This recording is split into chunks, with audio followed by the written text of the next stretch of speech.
sa aming maisan dito sa likod ng bahay namin dati. Ito na yung tinanim namin last month. Malalaki na. Ayan. Ito yung aming bahay dati. Oh. Wala na nakatira. Simula nung nagkabahay doon sa taas. Wala nang tao dito.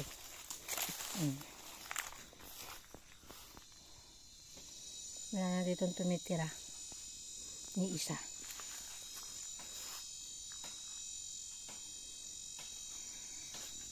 Meron tao dun eh. Ngayon inaano na lang. Tinatanggalan na lang ng ano yan tawag yan? Sanga. Sanga-sanga. Para ayan, hindi siya magano. Para kahit papaano malinisan yung ano niya, paligid. Dati ang ganda yun. Hi. Say hi. Jo, ito yung bahay ng aking kapatid mo. Ito ang aking tanim makapuno na nyug. Ang liit niya. Pero marami na siyang bunga kaso kinukuha lang ng mga tao-tao sa mga hindi marunong magtanim ng kanilang mga prutas. Ito yung mais namin.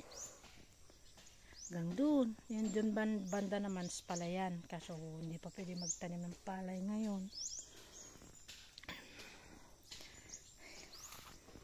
Ayun.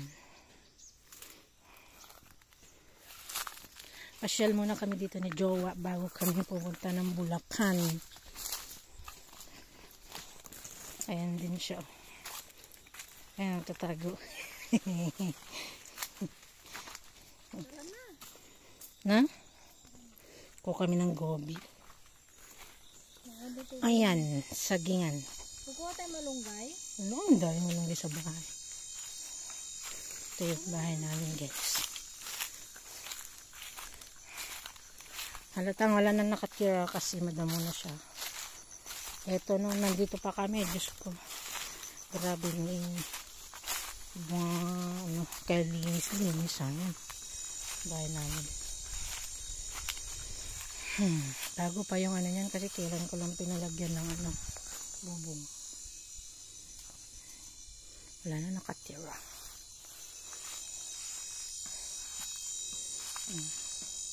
Pinapaano na lang namin. Pinapalinis, pinapatanggal na ng sanga.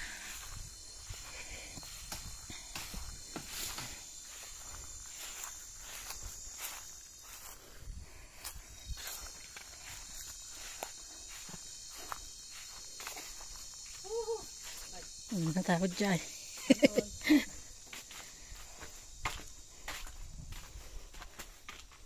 Tara na, kuha na. Yan, wala. Lalo nakatira. Ano ba? Naliit din eh. Ulit. Oo. Yung mga bago pa. Yung bubong niya. Kusina.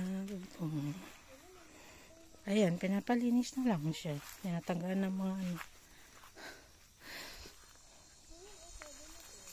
Ha? Kung kami ng gabi. So yun dyan mag-ulam ng gobi. Ayan yung mga gobi.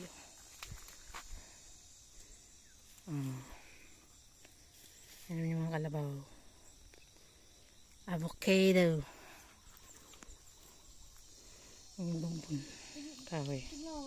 Bigyan niya kung maghila ako ng aga. Sige na. Kanya mag-ulam ng gabi. Kasama yung bagas, sakto lang. Gabi. Kanya gabi. Tingnan mo yan. Kursa na. Ay, Ngek na putol man. Ito yung harap ng bahay. May mga mangga, niyok. May avocado. Ayan.